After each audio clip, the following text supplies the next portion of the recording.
행복한 주일 보내기 두 번째 시간 한번 갖도록 하겠습니다. 행복한 주일 보내기. 우리는 하나님을 믿습니다. 더 정확하게 얘기하면 우리 기독교는 삼위일체 하나님을 믿습니다. 그 삼위일체란 성부 하나님, 성자 하나님, 그리고 성령 하나님을 믿는다는 말입니다. 이렇게 얘기하면 삼위일체 하나님은 이 삼신론처럼 보이는 것 같습니다. 그러니까 세 명의 신, 성부 하나님, 성자 하나님, 성령 하나님이라고 하는 세 명의 신이 존재하는 것처럼 보입니다. 그것을 삼신론이라고 하죠. 그러나 삼위일체 하나님은 삼신론이 아닙니다. 세 분의 신이 계신다, 그런 뜻은 결코 아닙니다. 이 삼위일체에 대한 용어는 성경에 나와 있진 않지만 성경을 묵상하고 연구하는 가운데 도대체 이 하나님이 삼신론의 하나님도 아니고 예수님도 하나님이시고 성령도 하나님이시고 그 구약에 나오는 여호와도 하나님이신데 이게 별대로 독립적인 존재로서의 신이 아니게 성경이 묘사되어져 있죠. 그래서 이러한 우리의 의문점을 풀기 위해서 터툴리안이라고 하는 교부가 처음으로 트리니티라고 하는 삼위일체라는 개념을 사용을 합니다. 그래서 이것은 분명히 유대교의 유일신, 즉 신은 단 한 분밖에 계시지 않는다, 그 어떤 신도 존재하지 않는다 하는 그 유일신론의 확장으로서 삼위일체를 설명하고 있어요. 참 어려운데 신학적 정의는 이렇습니다. 하나님은 세 위격, 즉 성부, 성자, 성령으로서 세 위격을 갖고 계시면서 그 세 위격은 동일한 본질을 갖고 있다는 거예요. 세 위격이 뭐예요? 삼위. 일체가 뭐예요? 바로 하나의 본질, 이런 뜻을 가지고 있습니다. 상당히 이것을 설명하기 위해서 여러 가지 예화를 들어 설명하지만 이게 이해되기는 쉽지 않습니다. 그러나 분명한 건 아니다라는 개념으로 이해하는 것이 더 편할 것입니다. 자, 삼위일체 하나님은 삼신론이 아니다.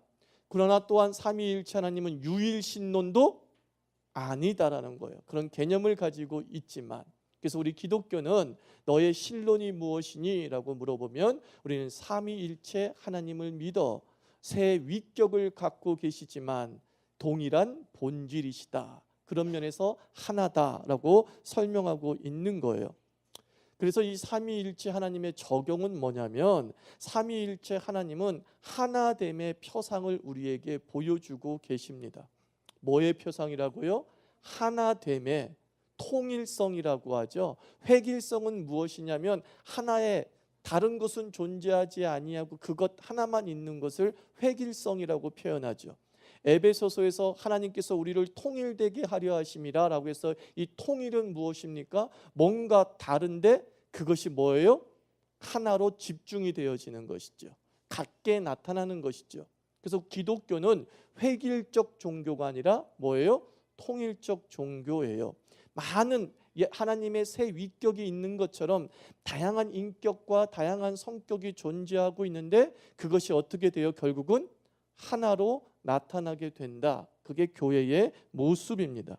그래서 세 위격 간에 서로 교제하고 뜻의 일치를 이루시지 않습니까? 그래서 교회는 이 삼위일체 하나님의 표현이다라는 것을 기억해 두셔야 됩니다. 교회는 누구의 표현이라고요? 삼위일체 하나님의 표현이에요. 제가 앞으로 여러분들 그런 말씀을 드렸죠. 난 다 기초를 알 줄 알았는데 기초를 교회 오래 다닌다고 아는 게 아니더라. 못 배우면 계속 기초를 모르더라. 제가 그 말씀을 드렸잖아요. 여러분을 무시하는 것이 아니라 참 우리 교회에 기초가 필요하구나. 앞으로 계속 그 기초를 여러분에게 좀 나눠보려고 하는 거예요. 그래서 나중에 교회론에 대해서도 분명히 여러분에게 가르쳐 드리려고 합니다. 교회가 뭔지를 우리가 전혀 모르면서 교회를 다니고 있다라는 거죠. 이것이 처음 믿을 때부터 알아야 되는데 이 처음 믿을 때부터 우리가 모르는 경우가 상당히 많았구나. 우리 교회가 수평이동이 돼서 수평이동이 많아서 굳이 이걸 가르칠 필요가 없다라고 생각했는데 이 수평이동 속에서 배우지 못한 분들이 많구나 라는 것을 제가 솔직히 느꼈습니다. 무시하는 게 아닙니다. 무시하는 게 아닙니다. 그건 교회의 책임이죠. 교회가 그만큼 그 기초 신앙에 대해서, 복음의 본질에 대해서 온전히 나누지 못했기 때문이라는 거예요. 그래서 이 삼위일체 하나님이 교회에 확장되어서 나타나게 됩니다. 우리가 교회라는 단어를 쓸 때에 가르칠 교자에 모일 회자예요.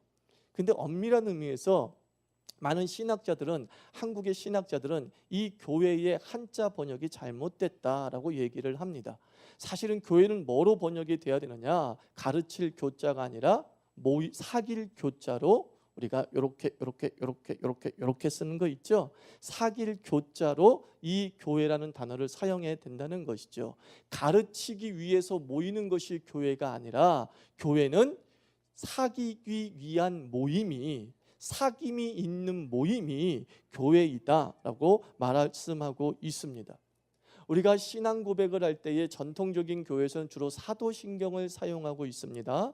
사도들의 고백을 사도신경이라고 하는 거죠. 이 전설에 의하면 12명의 제자들이 있었고, 그 12명의 제자들이 한마디씩 신앙 고백을 해서 모아놓은 것이 사도신경이라는 거예요.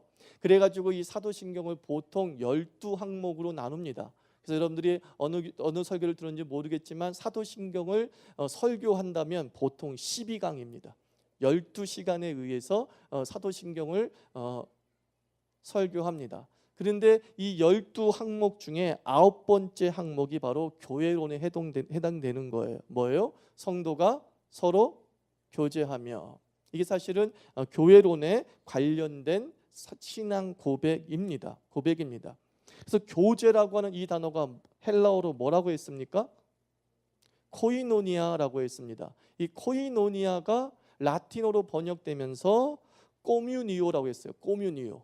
이 꼬뮤니오에서 영어에 뭐가 발생합니까? 커뮤니티라는 단어가 발생하게 됩니다. 공동체.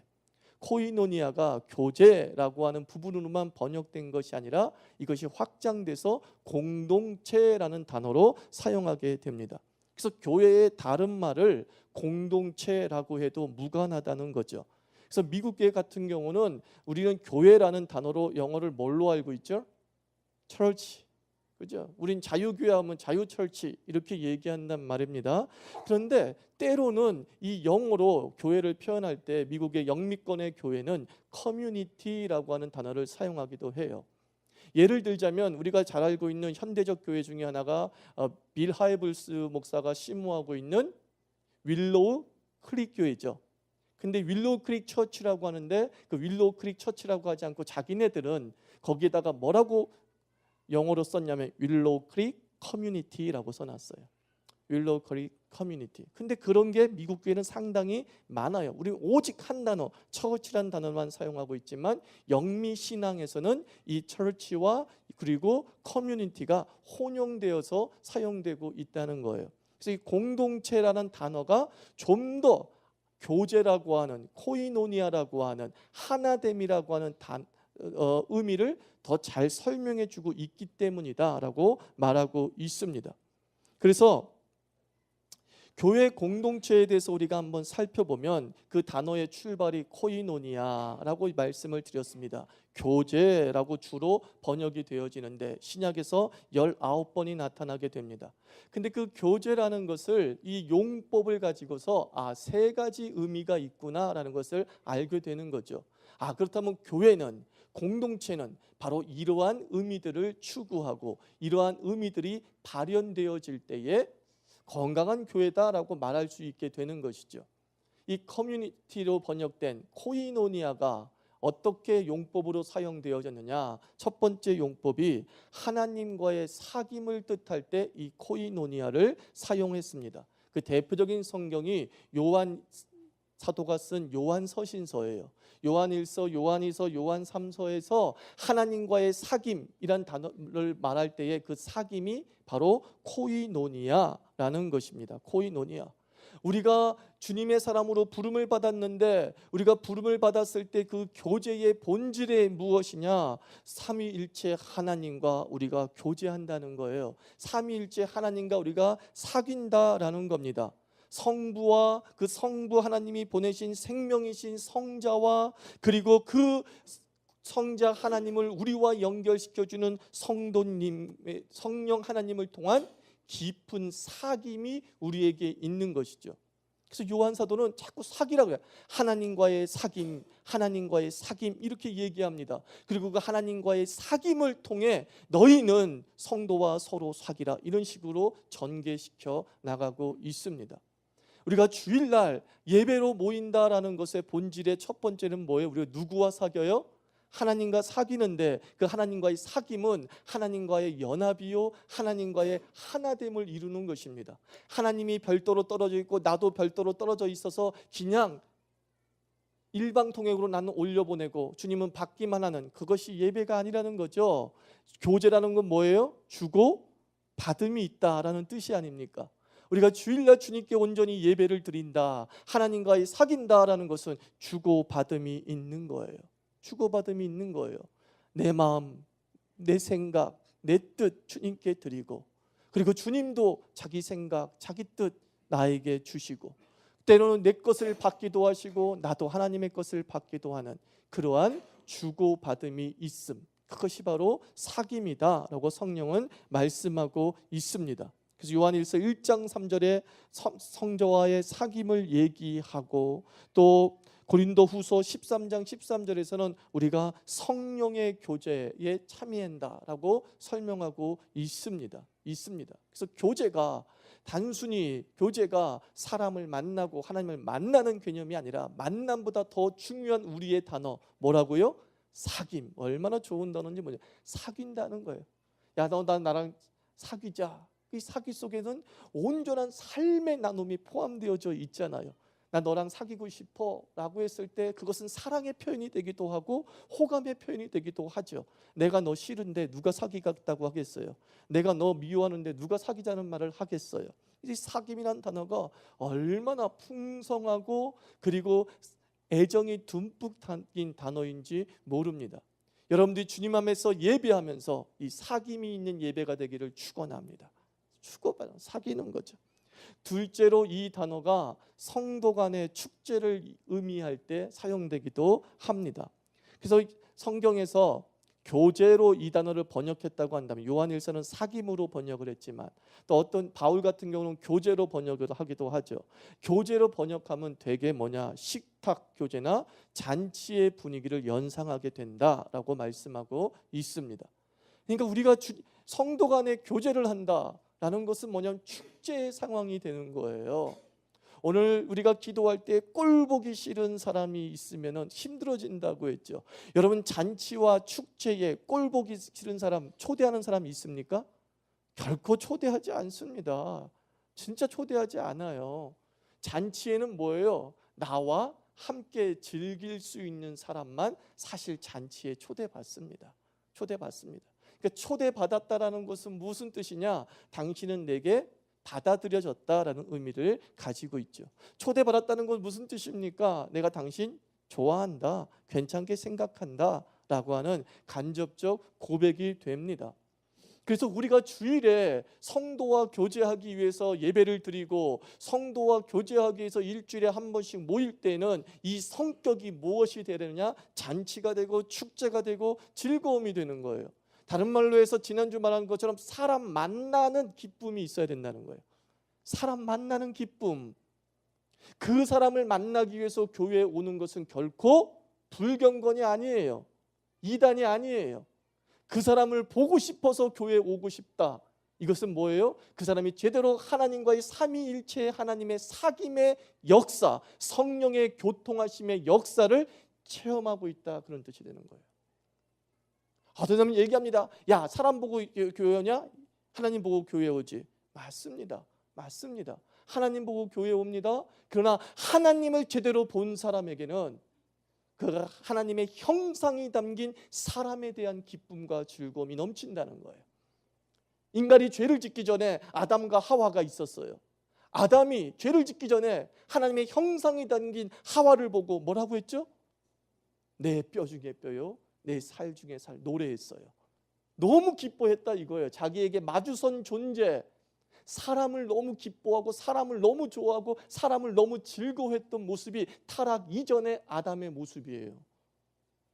그 타락 이후에 아담과 하와의 모습은 어떻습니까? 갈등 구조죠.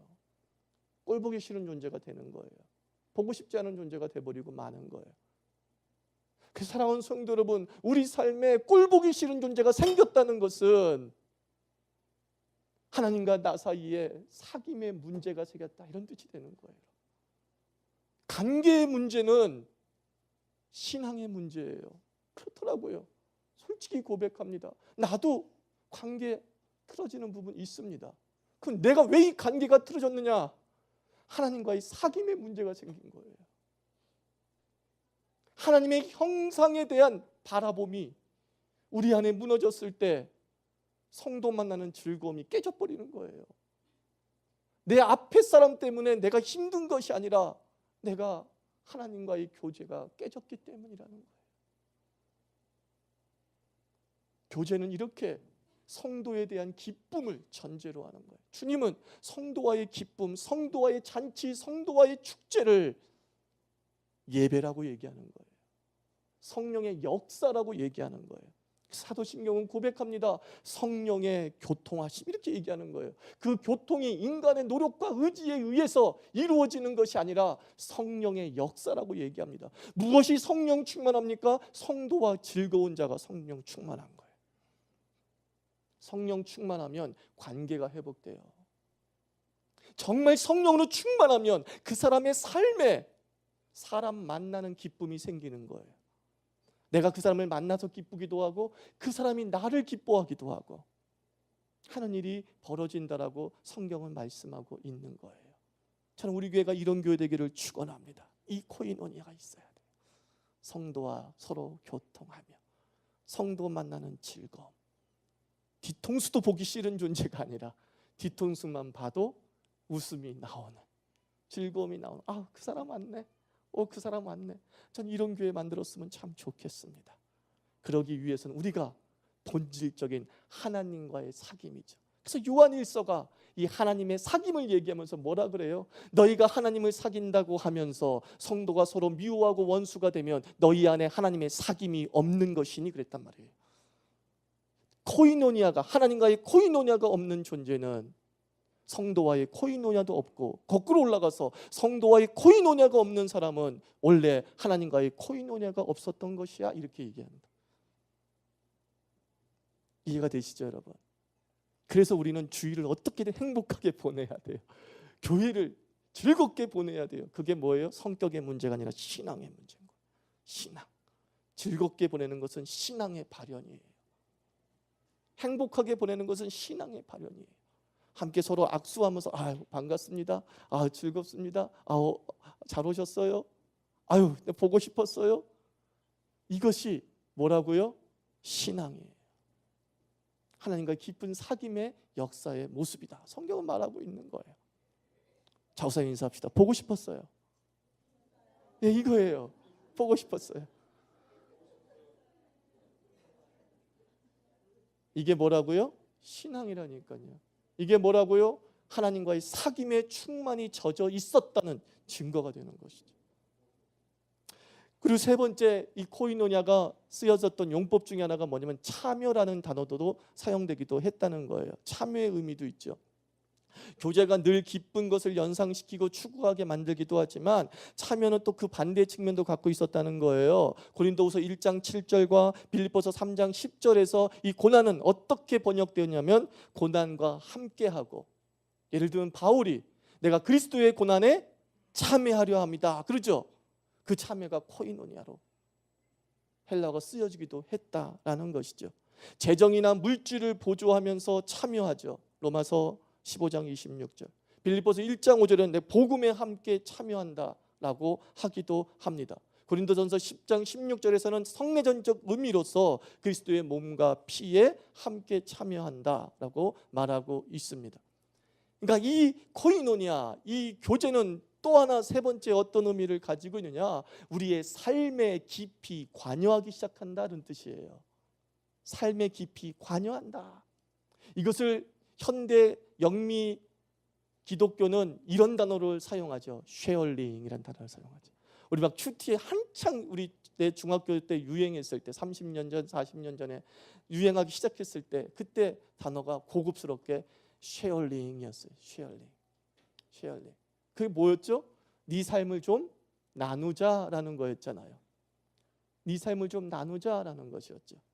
근데 이 나눔이라는 것은 그 사람의 삶을 듣는 것이 나눔이 아니라 오늘 정확하게 이 단어가 좋은 거예요. 참여.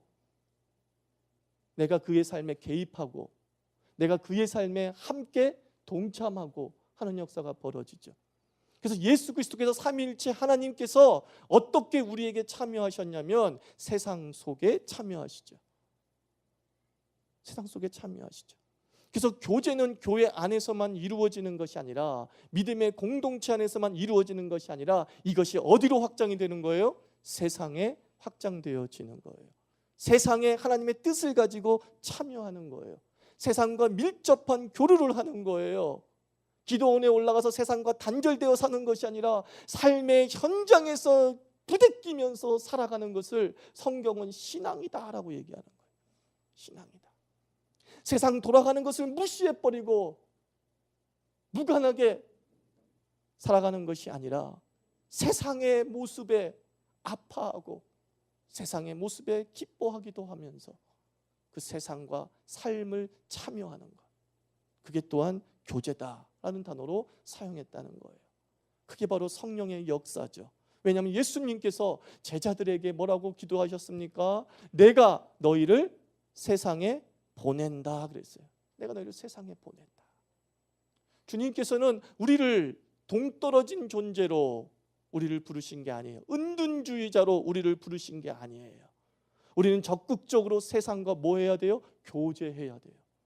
우리는 적극적으로 세상에 참여해야 돼요. 복음으로 참여하고 고난으로 참여하고 희생으로 참여하고 섬김으로 참여함을 통하여서 삼위일체 하나님께서 참여하신 이 세상, 간섭하신 이 세상에 하나님의 모습을 보여줘야 된다. 이렇게 성경은 말씀하고 있습니다. 그래서 이 코이노니아라는 이 용법의 세 가지 의미만 교회 안에서 온전하게 실현시켜 나가도 정말 한 50점짜리 교회 될 수 있어요. 50점짜리면 거의 만점에 가깝습니다. 그런 교회가 될 수 있습니다. 코이노니아는 이처럼 수직적이고 하나님과의 사귐과 그리고 수평적인 성도와 세상과의 교제와 참여라는 측면을 가지고 있는 거예요. 예배는 하나님과의 사귐이고 그리고 성도의 사귐으로 흘러가고 그리고 세상으로 그 사귐이 확장되어져 가는 것이죠. 그게 바로 코이노니아예요. 그게 성령의 역사하심이에요. 성령이 역사하시면 코이노니아가 일어나는 거예요. 이 코이노니아를 통해서 이 사귐을 통해서 궁극적으로 뭐가 된다고요? 하나 되는 것이죠. 그러므로 너희 속에 갈등과 분열이 있으면 성령의 충만함이 아니다라는 거예요. 고린도 교회가 엄청난 성령의 은사를 받았단 말이에요. 성령의 체험을 했다고 막 자랑한단 말이에요. 근데 그들의 삶에 갈등이 있고 분열이 있어요. 그때 바울은 얘기하는 거예요. 그게 어찌 성령이 역사하심이냐. 주께서 우리를 찢어놓음으로 성령 체험을 하시지 않는다는 거죠. 주님은 갈등하고 분열하고 니 잘났다 나 잘났다로 성령 체험을 주시지 않는다는 거예요. 성령의 역사하시면 다시 말하면 뭐라고요? 삼위일체 하나님처럼 우리를 하나 되게 하시며 하나님의 사귐으로 우리를 이끌어가고 성도의 사귐으로 우리를 이끌어 가신다는 거예요. 그게 우리가 추구해야 될 교회의 이상향이 될 수 있습니다. 그래서 그 교제가 구체적으로 이루어지는 공동체 또는 교회, 그 의미가 이제 첨가되어지는 거죠. 성령의 교제하심의 현장, 그 기간이 이제 교회인 거예요. 삼위일체 하나님의 사랑의 협의와 일치가 드러나는 1차적인 장소가 교회, 믿음의 공동체, 커뮤니티가 되어야 합니다. 하나님께서 이 교제를 위해서 성경을 보니까 제도와 직분과 조직들을 이용하시는 거예요. 뭐를 위해서? 교제를 위해서. 교제를 위해서, 하나님과의 사귐을 위해서, 성도와의 사귐을 위해서, 세상과의 사귐을 위해서 이 제도와 직분과 조직들을 이용하고 성도의 교제를 위한 방편들을 주님께서 허락하시고 허용하시는 거죠. 그래서 에베소서 4장 12절 보면 주님께서 직분과 조직의 목적을 이렇게 얘기합니다. 항상 성도들을 온전케 하며 봉사의 일을 하도록 하며 그리스도의 몸을 세우게 함에 있다, 이렇게 말씀하고 있습니다. 직분과 조직은 누구의 몸을 세우게 함에 있어요? 성도의 몸을 세우게 함이 있다. 그리스도의 몸을 세우게 함이 있다. 그리고 누구를 온전케 해요? 성도를 좀 온전케 한다. 온전이라는 단어는 무장한다, 그런 뜻이에요. 군사적 용어예요.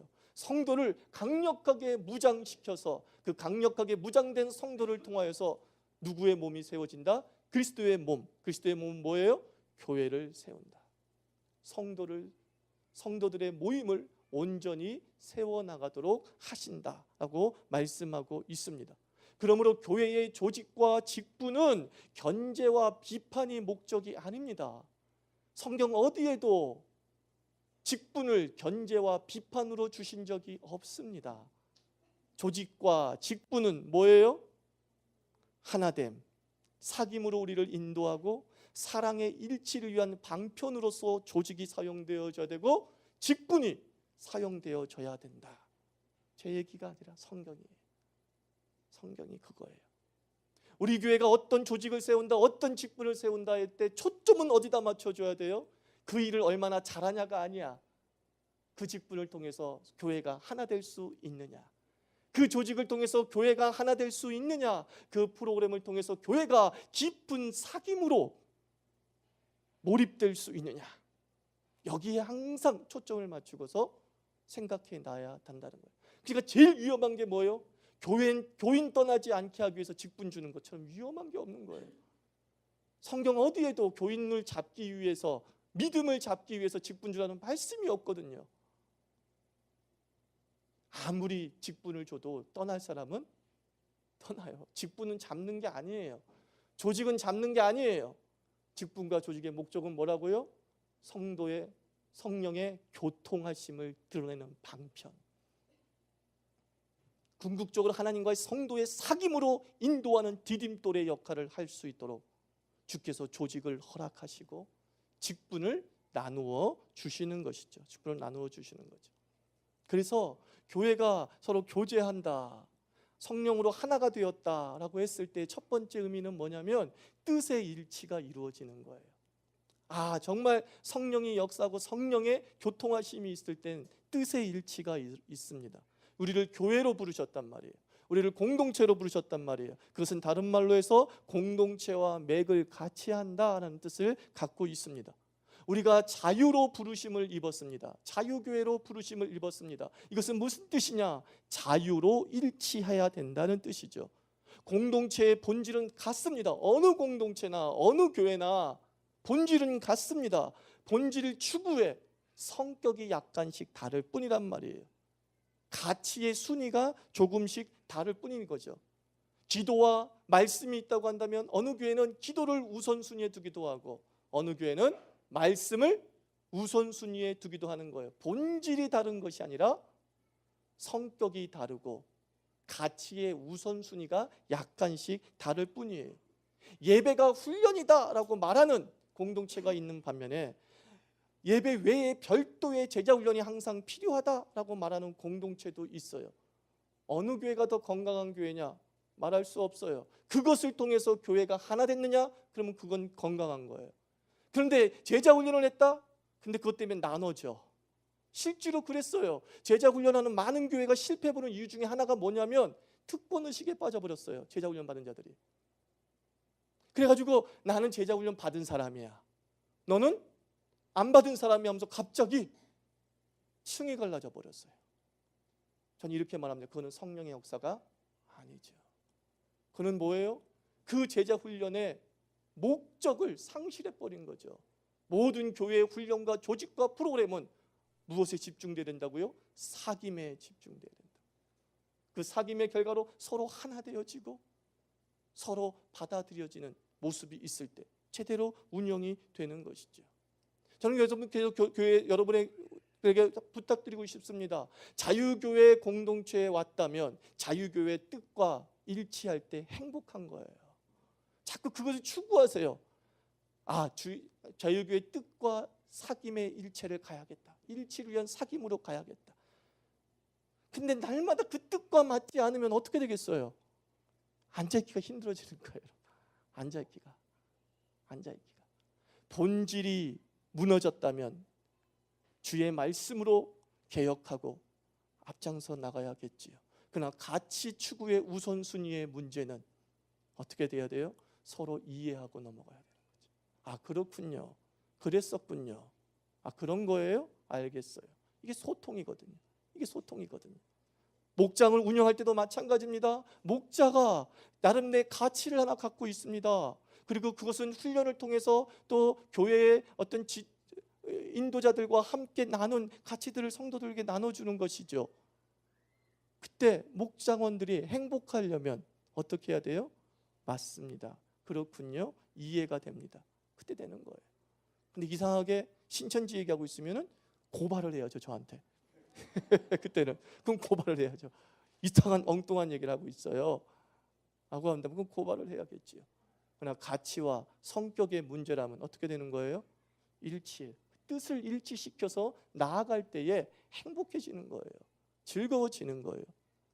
그리고 직분자와 목자로 세워진 자들은 하나님과의 사귐, 그리고 성도와의 사귐, 삶의 사귐을 지지하고 자극하는 그런 섬김을 해야 되는 거예요.